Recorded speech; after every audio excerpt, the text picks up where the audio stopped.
Olá pessoal, bem-vindos. Estamos aqui com mais um Eu, Você e a Bíblia. Estou te aguardando para a gente poder começar.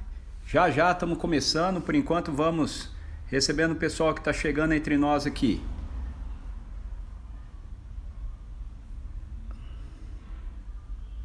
Vamos colocar o nosso texto aqui.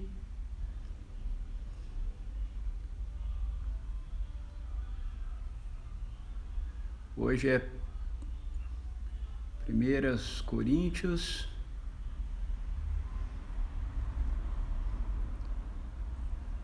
3.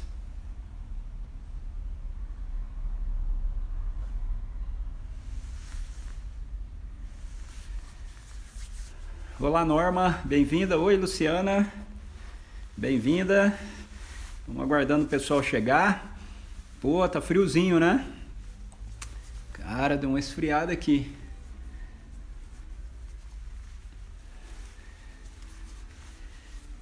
É isso aí, pessoal chegando por aqui.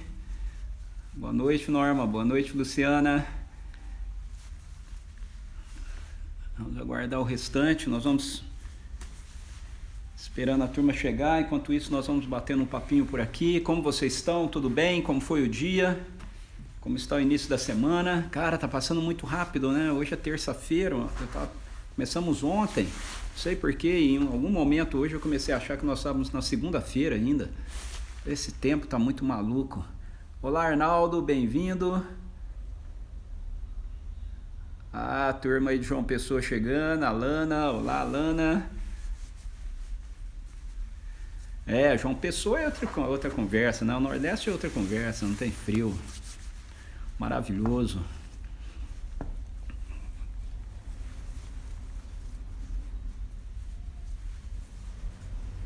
E aí, Arnaldo, tudo bem? Maristela tá aí com você hoje também?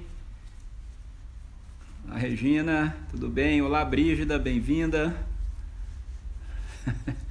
E essa carinha aí, Alana. Dr. Dan, bem-vindo. A Maristela tá ali hoje. Ontem tava junto com o Arnaldo, né, Maristela? Hoje tá aí com o seu.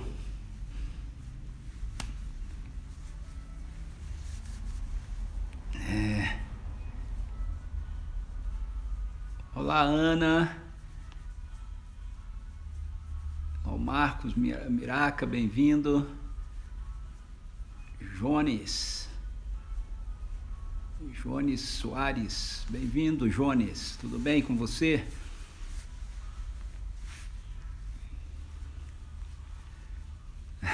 Tá certo, Arnaldo. Cada um gosta de usar o seu smartphone, né? Boa noite, Ana. Manda um abraço meu pro João, hein? Ou ele tá aí com você? Se tiver, um abraço, João. Se não, manda aí para ele e para os meninos. Ô, Jones, Gravataí, que legal. Bem-vindo, viu, querido? Muito bom ter você aqui com a gente. Olá, Ginaíne, bem-vinda. Tá com o João aí com você. Andresa. Olá, Sônia Casais. Ah, legal, Ana. Olá, Sônia Churco. O pessoal vai chegando, né? Muito bom.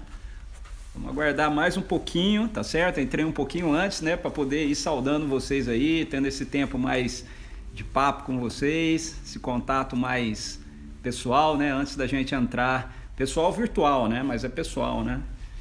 Esse contato em tempo real.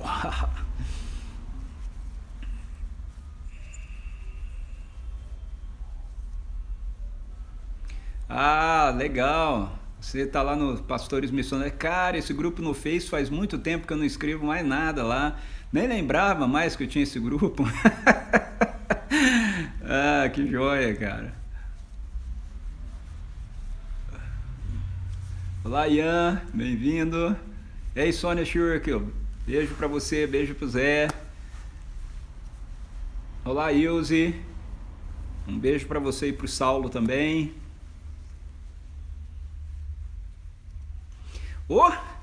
Muito medo, Andresa. Tá muito frio aqui, você não faz ideia. A Suzy acha que não, mas eu acho que já tá suficiente. Pior que falaram que vai piorar. E aí, Ian, beleza? Como tá tua mãe, tua irmã? Tão bem? Seu pai também tá bem? Sua mãe tá melhor com relação à perda do seu avô? Como vocês estão?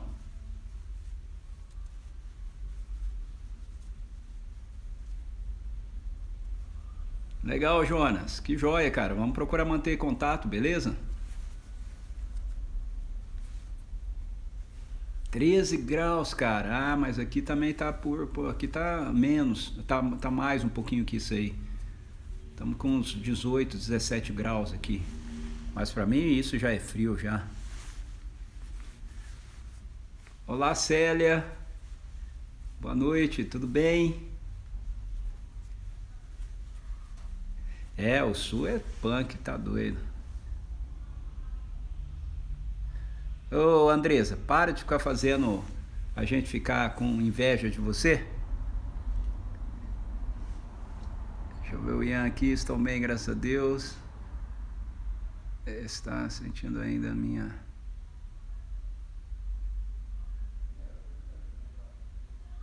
É, posso imaginar, Ian, que Deus continue trazendo conforto, ok?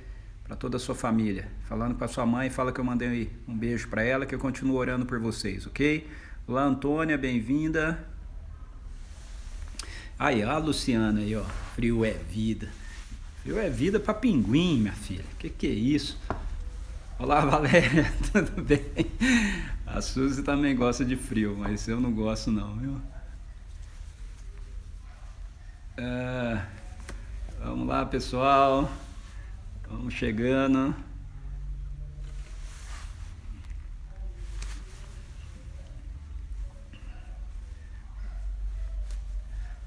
Ei, Valéria. Você tá rindo de mim aí, né, Valéria? Você também gosta de frio, Valéria? Ó, eu tô aqui, ó, agasalhado. Mais que isso, o frio até esse ponto pra mim tá bom. Passou disso já é ruim. Na verdade, desse jeito já não é tão bom não, viu?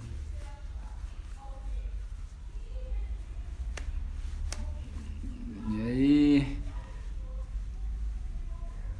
Fala, Samuel, bem-vindo, cara. Amém, amém. E a Brígida aí também jogando no time da minha esposa. Ó, que é isso? Ilse, vocês são tudo doido. Vocês estão tudo maluca.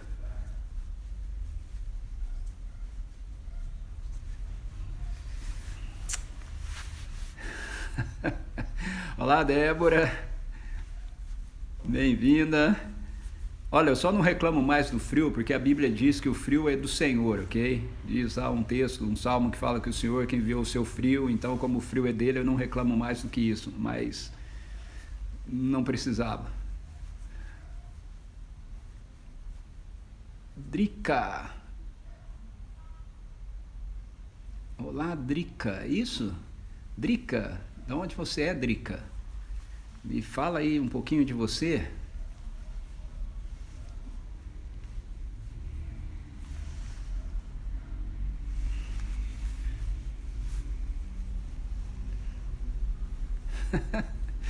Ok, ok. Eu sei que nós sempre vamos ter o pessoal que ama o frio, o pessoal que não gosta tanto do frio. É, essa parte é boa, Ana Kelly. Tomar as bebidas de frio é bom. Isso é verdade.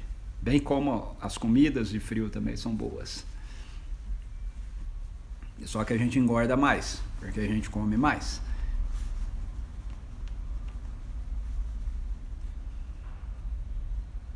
Fala, Toninho. Que bom que deu para você entrar hoje. Ah, é a Adriana. Ok, ok. Ela colocou Drica lá, né? Ah, então é bom saber que o apelido da Adriana é Drica. Oi, Adriana. Beijo para você, minha querida, e para todos aí da sua casa. Muito bem-vinda.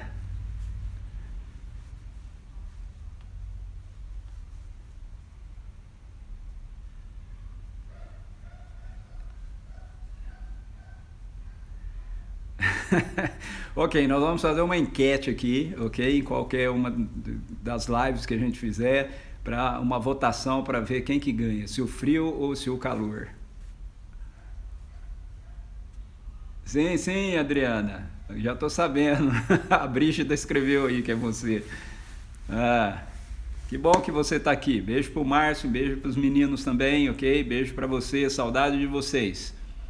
Olá, Alba, bem-vinda. Ok, acho que já deu o nosso horário, né? Deu os nossos 5 minutinhos de tolerância para o pessoal ir chegando. É, o frio é elegante, é verdade, Débora. A maioria da mulherada gosta do frio porque ele possibilita elas se produzirem mais, né? Usarem roupas mais elegantes e etc. A Suzy fala isso também. Ok, vamos orar. Pai, em nome de Jesus, muito obrigado. Obrigado pelo frio.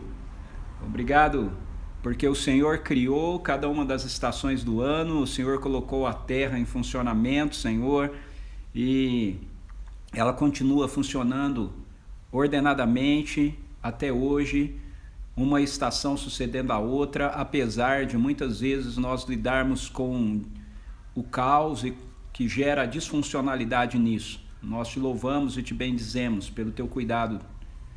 Nós te agradecemos. Toda a criação glorifica o teu nome. E nós queremos glorificar o nome do Senhor também, juntamente com ela. Aleluia. Louvado sejas o teu nome, Senhor. Louvado sejas, Jesus, porque tu és o Senhor dos senhores, porque tu és aquele que comanda as ondas do mar. O Senhor é aquele que tem domínio e sabe o nome de cada estrela que está colocada no céu. Bendito sejas o Senhor. O Senhor soberanamente governa sobre o nosso mundo, apesar da nossa rebelião ter causado o caos que está ao nosso redor. Ele não pode impedir que na tua providência tudo seja sustentado e que na tua soberania tudo seja conduzido para o grande dia em que o Senhor vai trazer de forma definitiva as realidades da era por vir, botando final nessa presente era, com um novo céu e uma nova terra. Louvado seja o Senhor, porque aquilo que planejasses desde antes da fundação do mundo, em Cristo Jesus, o Senhor executou através da morte e da ressurreição do teu Filho, e o Senhor está levando adiante. Senhor, que essa verdade possa trazer sustento ao nosso coração, convicção, para que nós possamos agir no presente com fé e aguardarmos o Senhor com esperança o futuro por vir. Em nome de Jesus, nós oramos e bendizemos ao Senhor. Mais uma vez, nós intercedemos por nossa nação, intercedemos pelas pessoas que necessitam de cura. Em nome de Jesus, Espírito Santo, nós te pedimos que nesse momento o Senhor, com teu poder de cura, esteja visitando cada pessoa afetada por qualquer tipo de enfermidade, trazendo restauração da saúde, trazendo, Senhor, renovação da vida para a honra e glória do Senhor, ó Pai. Em nome de Jesus, nós esperamos que as realidades que nos aguardam no futuro invadam o nosso presente. Venha o teu reino, que seja feito mais na terra a tua vontade, conforme ela é revelada e conforme ela está feita no céu. Em nome de Jesus. Em nome de Jesus. Em nome de Jesus. Amém. Ok. Vamos lá. 1 Coríntios capítulo 3.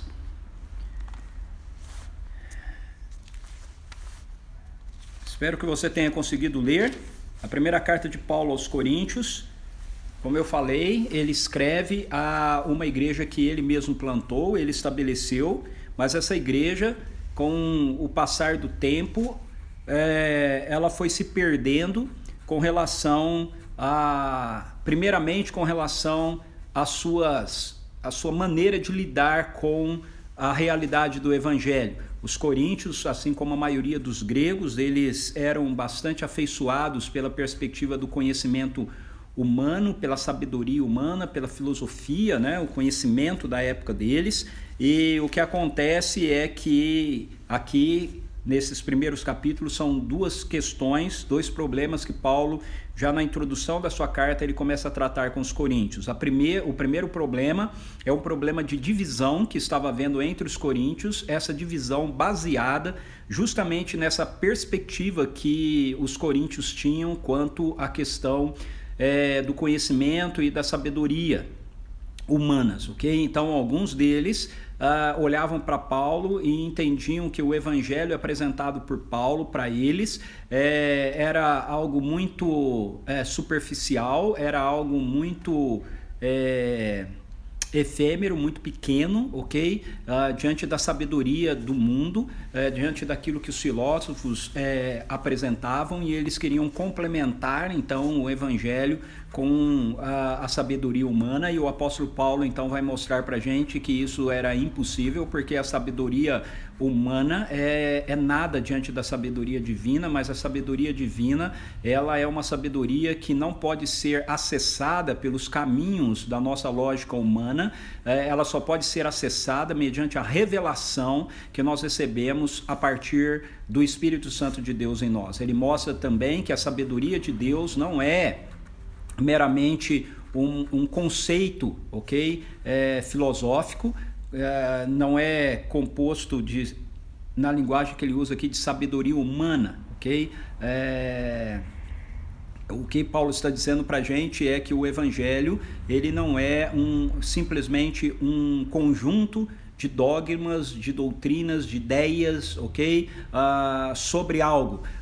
A filosofia grega ou a religiosidade deles, né, tinha essa questão com a sofia ou com a sabedoria, o sofisma, né, que tinha a ver com essa perspectiva de você ter um acesso a um suposto conhecimento superior, que você podia chegar nele se você conhecesse os caminhos, né, da reflexão correta. E Paulo vai mostrar para a gente que a sabedoria da qual o evangelho trata é uma pessoa, é Jesus Cristo. Ele é a sabedoria de Deus, e a sabedoria de Deus está revelada naquilo que Jesus Cristo fez e é para nós. Isso está lá no capítulo 1, versículo 30, ele é a justiça, ele é a santificação e ele é a redenção da parte de Deus para com a nossa vida.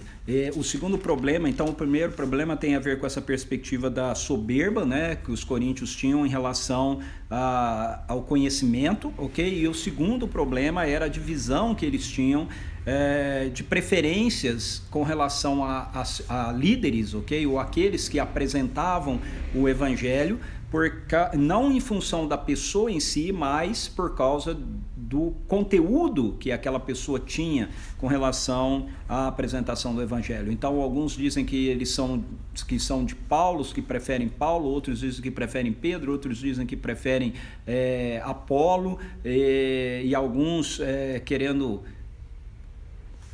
dizer que conseguiriam ter um acesso superior à pessoa de Jesus Cristo, independentemente daqueles que foram designados por Jesus para compartilhar o evangelho com eles, diziam que eles eram apenas de Cristo.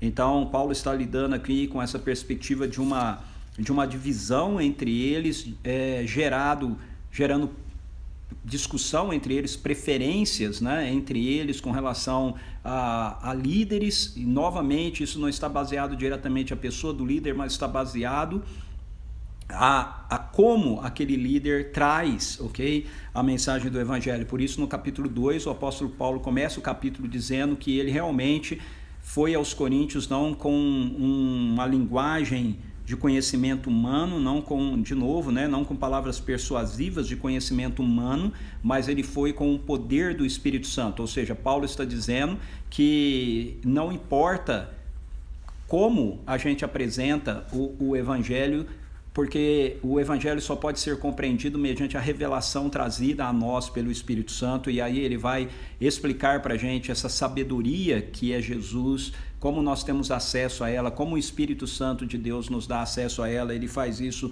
no capítulo 2, versículo 6 até o 16, mostrando para a gente que essa sabedoria ela é adquirida por nós por revelação da parte do Espírito Santo de Deus. Essa revelação pode acontecer porque nós temos o Espírito de Deus em nós, e só o Espírito de Deus pode conhecer as coisas mais profundas de Deus, mas o Espírito de Deus que conhece essas coisas mais profundas de Deus está em nós, habita em nós, e a presença dele em nós gera a mente de Cristo, gera uma maneira de nós pensarmos a partir da realidade da mente de Cristo. E aí nós chegamos então no capítulo 3, onde o apóstolo Paulo ele vai continuar tratando desse assunto do orgulho que os coríntios tinham com relação ao seu conhecimento humano, ok?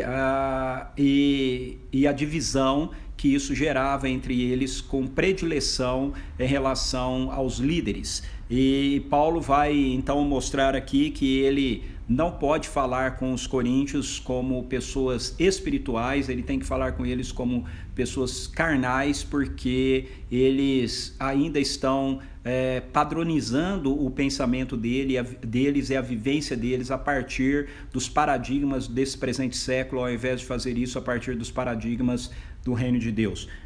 Ele trata isso nos primeiros versículos, os primeiros 9 versículos. Vamos ler isso. Irmãos, não vos pude falar como a pessoas espirituais, mas como a pessoas carnais, como a crianças em Cristo. O que vos dei para beber foi leite e não alimento sólido, pois não podíeis recebê-lo, nem ainda agora podeis, porque ainda sois carnais, visto que campeia entre vós todo tipo de inveja e discórdias. Por acaso não estáis sendo carnais, vivendo de acordo com os padrões exclusivamente mundanos? Pois quando alguém alega, eu sou de Paulo, e outro, eu sou de Apolo, não estáis agindo absolutamente segundo os padrões dos homens? Quem é, portanto, Apolo e quem é Paulo? Servos por intermédio dos quais viestes a crer, e isto conforme o ministério que o Senhor concedeu a cada um. Eu plantei, Apolo regou, mas foi Deus quem deu o crescimento, de forma que nem o que planta, nem o que rega são de alguma importância, mas unicamente Deus que realiza o crescimento. O que planta e o que rega ministram de acordo com um propósito, e cada um será premiado segundo o seu próprio trabalho, porquanto nós somos colaboradores de Deus. Nós aqui que ele está falando são aqueles que foram proclamar o evangelho aos coríntios. Vós, os coríntios, sois a lavoura de Deus, o edifício de Deus. Então veja, vamos voltar a atenção um pouquinho para essa primeira parte do texto, para a gente entender o que o apóstolo Paulo está compartilhando conosco aqui. Ele começa dizendo, irmãos, não vos pude falar como pessoas espirituais. Quando ele diz isso, você precisa voltar os seus olhos lá para o capítulo 2, versículo 6, quando ele diz assim, contudo falamos de sabedoria entre aqueles que já têm maturidade. Não me refiro, entretanto, à sabedoria desta era ou dos poderosos desse século, que estão sendo reduzidos a nada. Ao contrário, falamos da sabedoria de Deus, do mistério que estava oculto, o qual Deus pré-ordenou antes da origem das eras para a nossa glória. Então, Paulo está falando aqui de um tipo de sabedoria que ele compartilhou, como eu mostrei ontem, com os coríntios, que não é uma sabedoria que pode ser acessada meramente a partir do conhecimento humano. Paulo fala a respeito desse conhecimento que pode ser adquirido ou pode ser compreendido apenas por aqueles que são, então, espirituais. Veja, por favor, volte os seus olhos lá para o... Deixa eu ver aqui.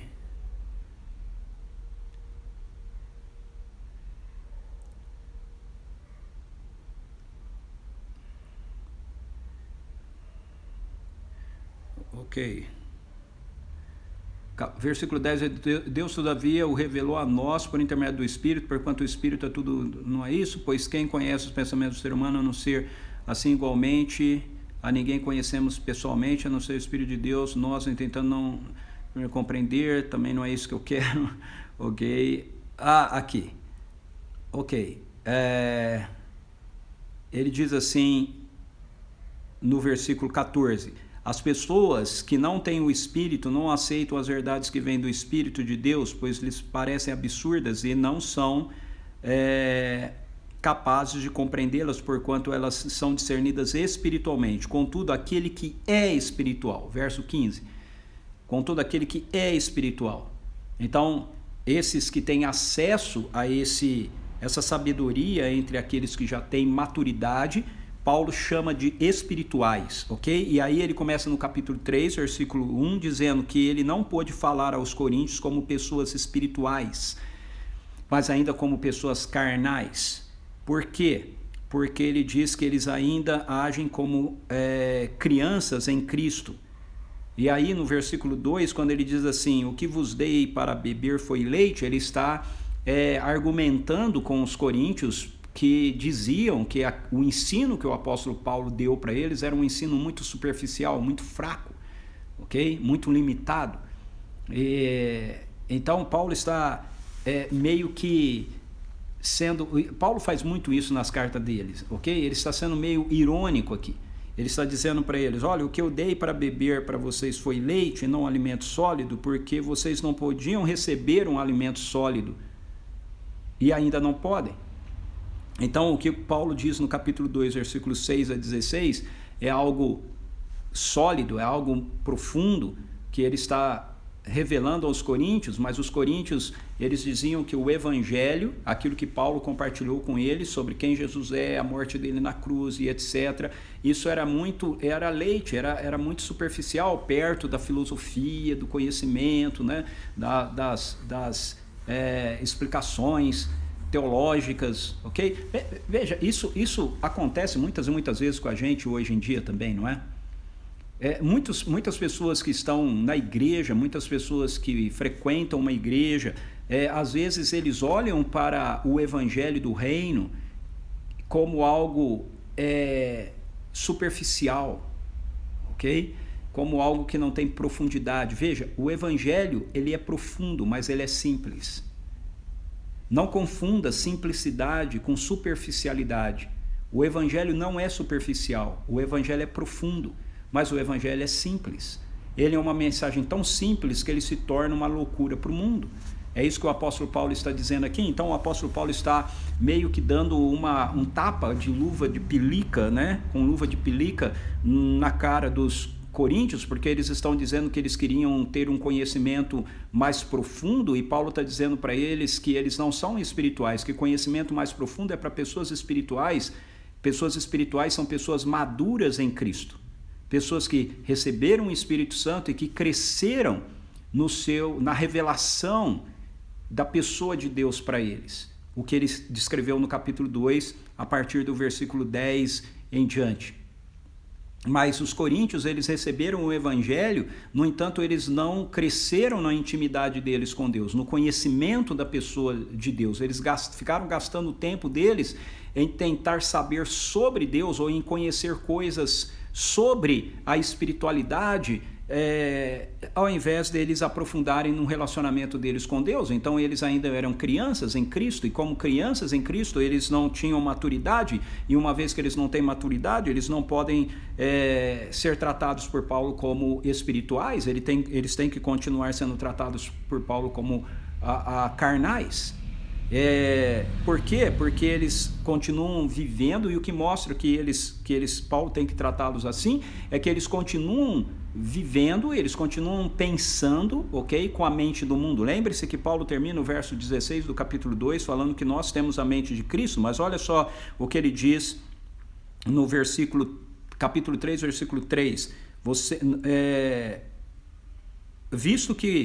Porque ainda sois carnais, visto que campeia entre vós todo tipo de inveja e discórdia, por acaso não estão sendo carnais, vivendo de acordo com os padrões exclusivamente mundanos? Quando Paulo fala isso, vivendo de acordo com os padrões exclusivamente mundanos, ele está dizendo, vocês não continuam vivendo, pensando exatamente como pensavam antes, como pensa as pessoas do presente século, as pessoas mundanas.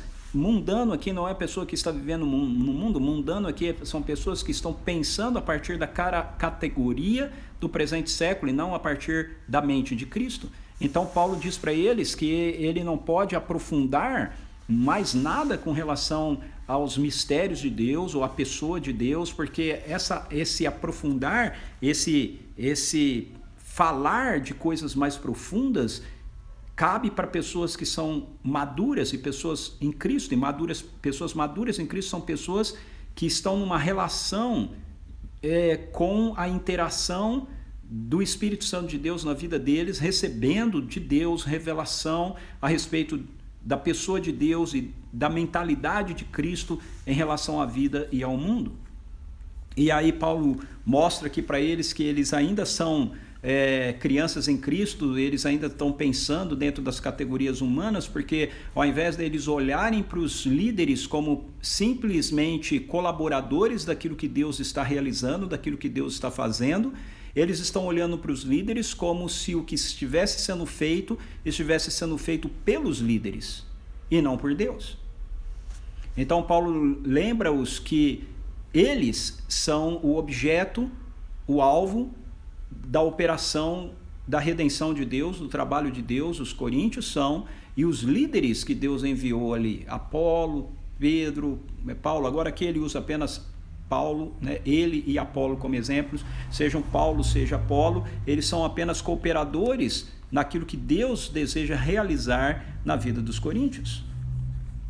E aí, a partir do versículo 10 até o verso 16, o apóstolo Paulo vai aprofundar um pouco como esse processo acontece da operação da obra de Deus na vida da gente. Ele diz: segundo a graça de Deus que me foi outorgada, eu, como prudente construtor, lancei o alicerce e outro está edificando sobre ele. Entretanto, reflita bem cada um como constrói. Então, a obra de Deus começa acontecendo na nossa vida a partir do lançamento do fundamento. O fundamento é a obra de Cristo por nós. O fundamento é a fé naquilo que Jesus Cristo realizou por nós através da sua morte e através da sua ressurreição. Paulo diz então que ele lançou esse fundamento. Veja, na vida de qualquer pessoa, na vida de qualquer um que se diga cristão, ele só é cristão se de fato esse fundamento primeiro foi lançado. Vamos usar uma linguagem fora da Bíblia, uma linguagem nossa, que do nosso meio, se nós aceitamos a Jesus. Se você aceitou Jesus, esse é o primeiro passo, esse é o fundamento. Entender quem Jesus é, entender a obra dele na nossa vida e nos rendermos a isso. A Bíblia, num texto, chama isso de novo nascimento, nós damos a isso o nome de novo nascimento, de conversão, de nascer de novo, ok? De aceitar Jesus, seja lá o termo que a gente queira usar, mas a gente precisa entender que esse é o fundamento. Qualquer pessoa que fale a respeito da Bíblia, que fale a respeito do Evangelho, mas que não esteja alicerçado com plena convicção e fé nesse fundamento, ou seja, de que aquilo que precisava ser feito para a redenção da nossa vida e para a redenção do universo foi completamente feito em Cristo Jesus, ele não está sobre o fundamento que é usado por Deus para a edificação da revelação dele e das realidades do reino dele na nossa vida. Então o apóstolo Paulo fala que ele começa, que essa obra que Deus está realizando na vida dos coríntios e consequentemente também na nossa e na vida de todos aqueles que se convertem ao Evangelho, se inicia por essa obra, a aceitação dessa obra que Jesus Cristo realizou por nós. E ele diz que nada pode substituir isso. Veja o verso 11, porque ninguém pode colocar outro fundamento além do que está posto, o qual é Jesus Cristo. Então veja, aqui no verso 11 ele deixa claro que o fundamento do qual ele está falando, sobre o qual Deus começa a operar as realidades do reino de Deus na vida da gente, tem a ver com quem Jesus Cristo é e com aquilo que Jesus fez. E ele diz que ninguém pode lançar outro fundamento que não seja esse fundamento. Então, qualquer tipo de ensino, qualquer tipo de pregação, qualquer tipo de anúncio a respeito do Evangelho, a respeito de quem Deus é, a respeito do que Deus faz, que não esteja alicerçada sobre o Evangelho, não é para ser acolhido por nós.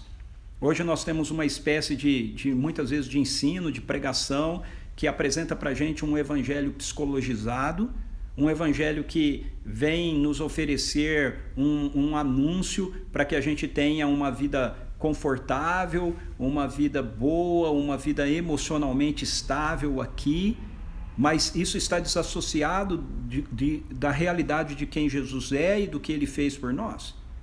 Veja, Deus, você pode ficar meio assustado agora com o que eu vou falar para você, mas você precisa entender que Deus está mais interessado na nossa santidade do que no nosso conforto. Deus está mais interessado na nossa transformação à imagem do seu Filho do que no nosso sucesso pessoal.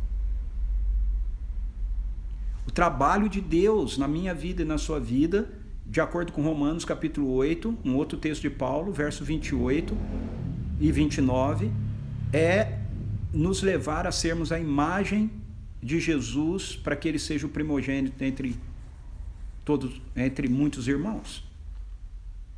A obra de Deus não está voltada para a manutenção, portanto, da nossa vida nesse mundo caído. A obra de Deus não é uma ação de Deus para a preservação desse nosso mundo marcado pela rebelião. A obra de Deus é pela regeneração, a transformação de todas essas realidades a partir da nossa vida, englobando todo o universo, até que se manifeste um novo céu e uma nova terra, que vai surgir com o retorno de Jesus.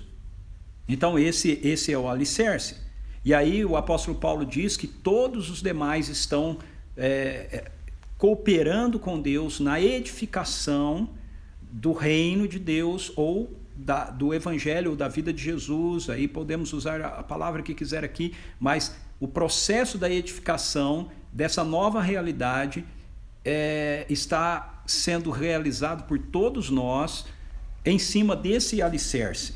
Então ele diz no verso 12 em diante: se alguma pessoa edifica sobre este alicerce, utilizando ouro, prata e pedras preciosas, madeira fena ou palha, sua obra será manifesta, porquanto o dia que é o dia de Jesus, o dia do retorno de Jesus, o dia em que se manifestar um novo céu e uma nova terra, atrará a luz, pois está reservada pelo fogo, que provará a qualidade da obra de cada um. Se a obra de alguém que alguém construiu permanecer, esse receberá sua recompensa. Se a obra de alguém se queimar, esse sofrerá prejuízo. Ainda assim será salvo como alguém que escapa por entre as chamas de fogo.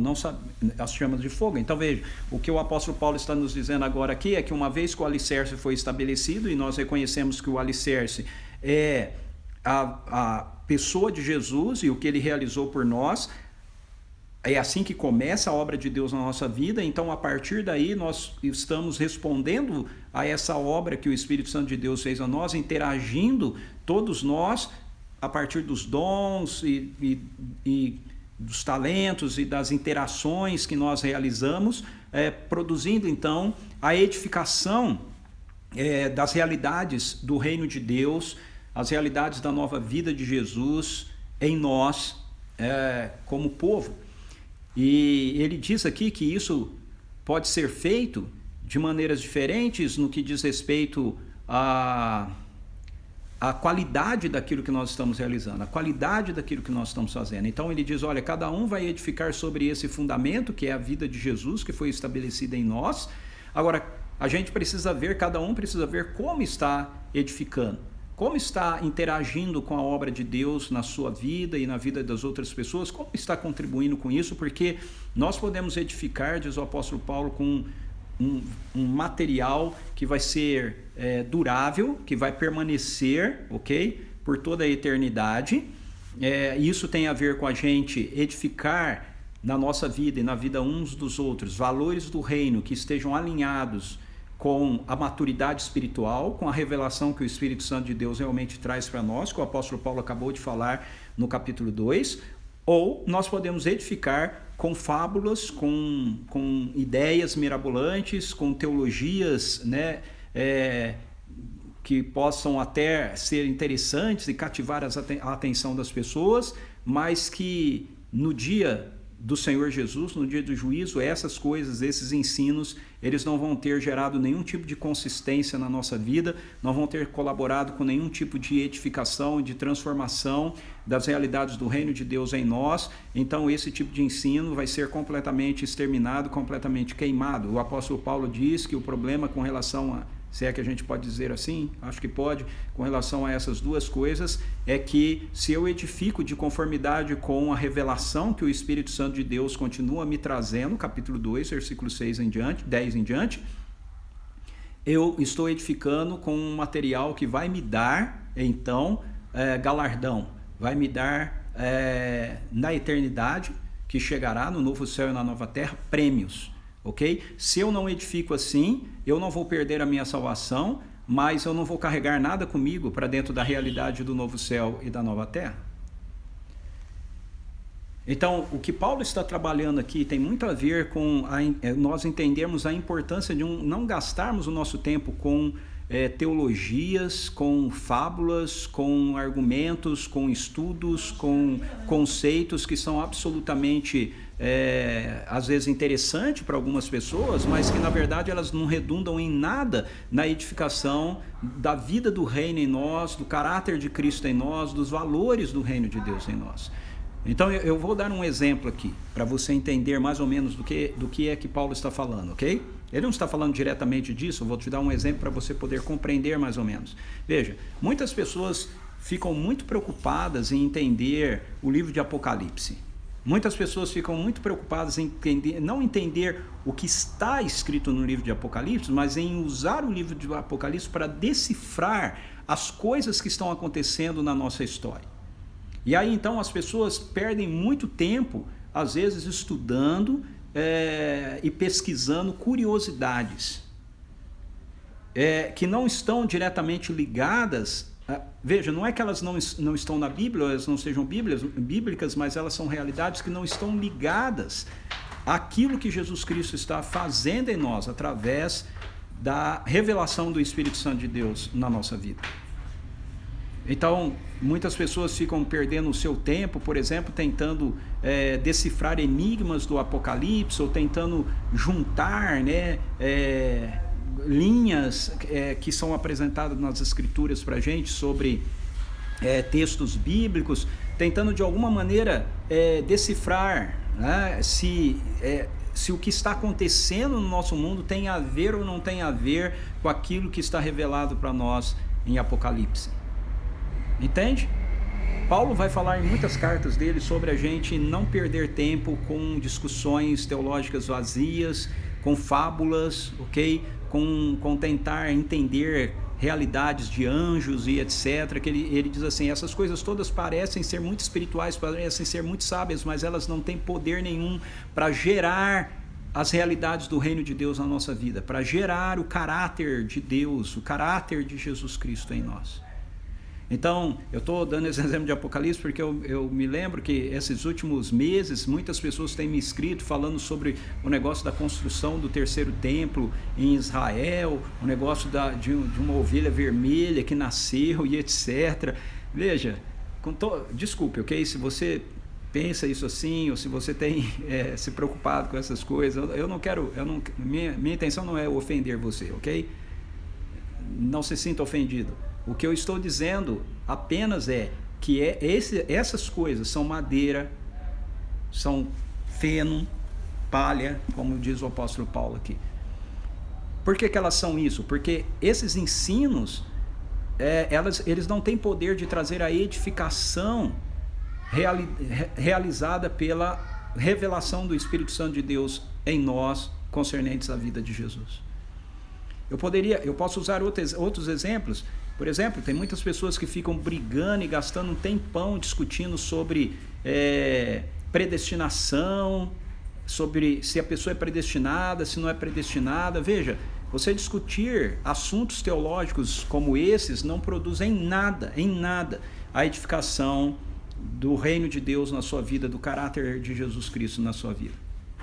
Então isso é edificar com madeira, feno e palha. Veja a qualidade da obra. A qualidade da obra, ela é vista, ok? Olha só o que ele diz. Pois será revelada pelo fogo, que provará a qualidade da obra de cada um.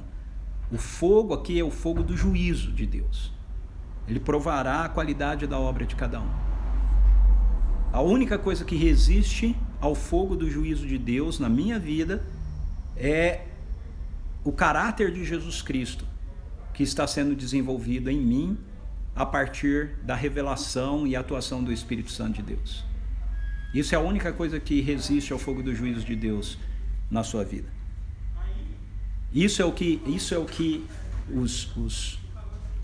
a igreja precisa buscar, isso é o que os líderes da igreja precisam promover na vida do povo de Deus, a edificação na maturidade de Cristo Jesus. Então Paulo termina essa sessão dizendo: não sabeis que sois santuários de Deus e que o Espírito habita em vós? Veja, isso é a identidade, isso é o que nós somos, isso é o que a igreja é, isso é o que você é. Nós somos santuários de Deus, o Espírito de Deus habita em nós. E aí ele diz: se alguma pessoa destruir o santuário de Deus, esse o destruirá, pois o santuário de Deus que sois vós será sagrado. Aqui Paulo introduz uma última questão que até esse momento ele não havia trabalhado diretamente, mas aqui ele é um pouco mais duro. Veja, anteriormente ele falou sobre o alicerce que foi lançado, sobre a edificação que acontece sobre esse alicerce, que pode ser com qualidades diferentes, ok? A qualidade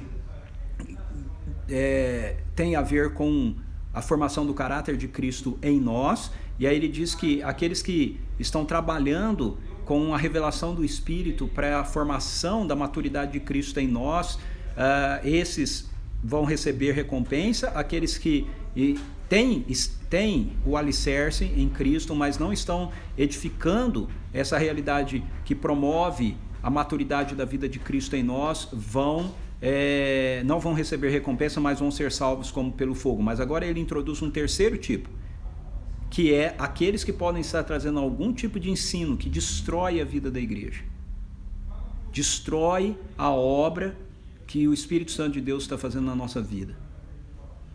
E aí ele diz que aqueles que procuram destruir o santuário de Deus, que é a igreja, que sois vós, esses serão destruídos por Deus. Se alguma pessoa destruir o santuário de Deus, esse o destruirá. Então aqui Paulo está dando uma palavra mais dura, muito provavelmente por causa de falsos profetas, falsos líderes que estavam inseridos dentro da igreja de Corinto e que não estavam apenas ensinando coisas que não promoviam a maturidade de Jesus na vida da igreja, mas estavam distorcendo o próprio evangelho que garantia a realidade da obra de Jesus Cristo. Estavam destruindo o alicerce. E isso destruía a igreja, e então Paulo diz que Deus vai destruir essas pessoas. Então ele termina novamente trazendo essa questão da sabedoria que tem a ver com a pessoa de Jesus, que é revelada em nós mediante o Espírito Santo, e a sabedoria humana.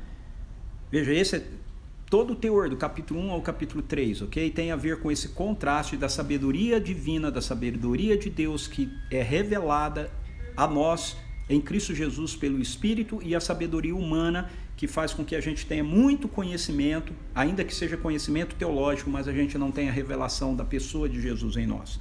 Ele diz: ninguém se iluda, se qualquer pessoa entre vós se considera sábia de acordo com os padrões desse nosso tempo, então é melhor tornar-se insensata para alcançar a sabedoria. Se você se julga uma pessoa sábia, Paulo está dizendo, mas a sua sabedoria está alicerçada nos padrões deste presente século. Você está confiado na teologia, você está confiado na filosofia, você está confiado no conhecimento humano.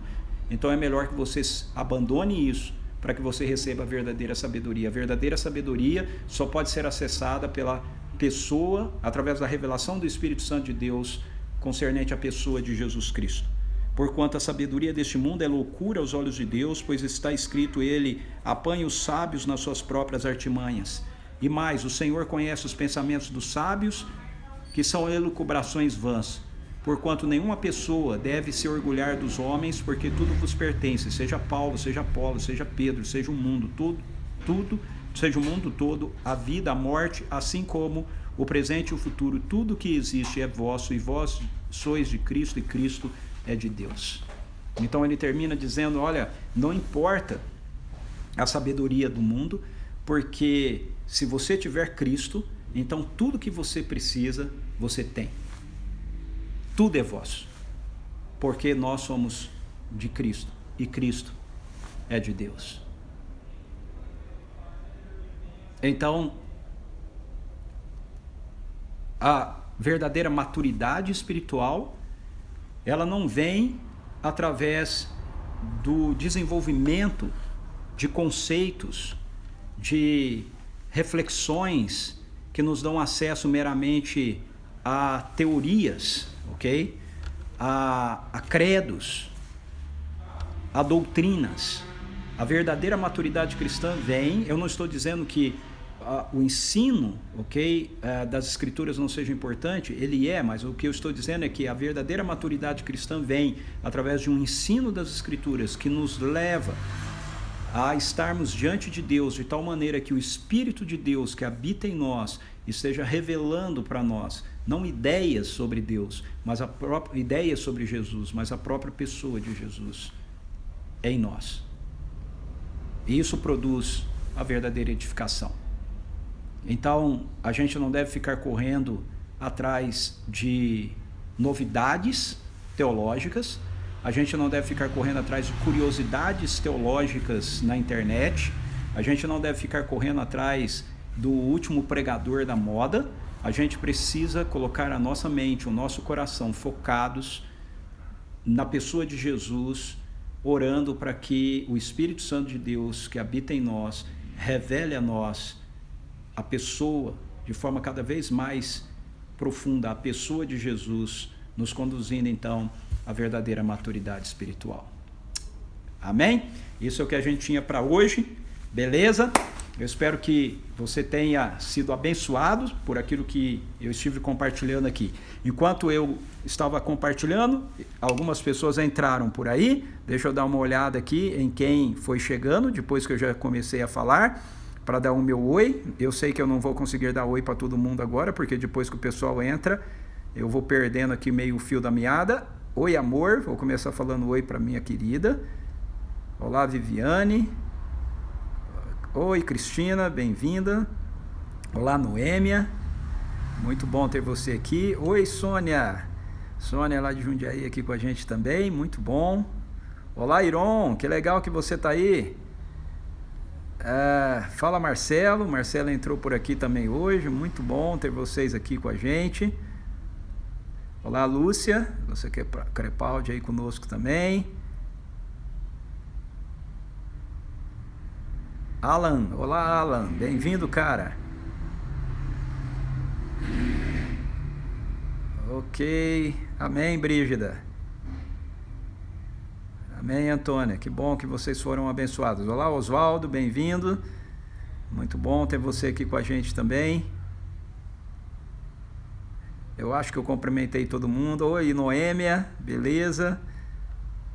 Que bom que você está aqui. O Pedro, olá, Pedro. Beleza, cara? Bom demais ter você aí com a gente. Muito bom mesmo.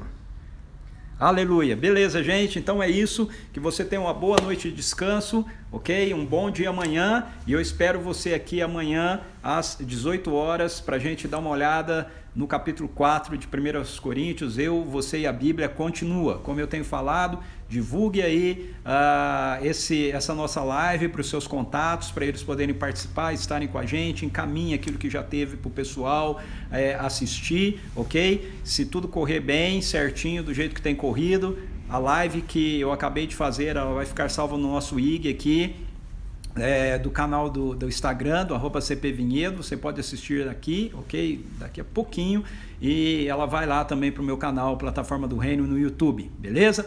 Deus abençoe você, beijo no seu coração, fui!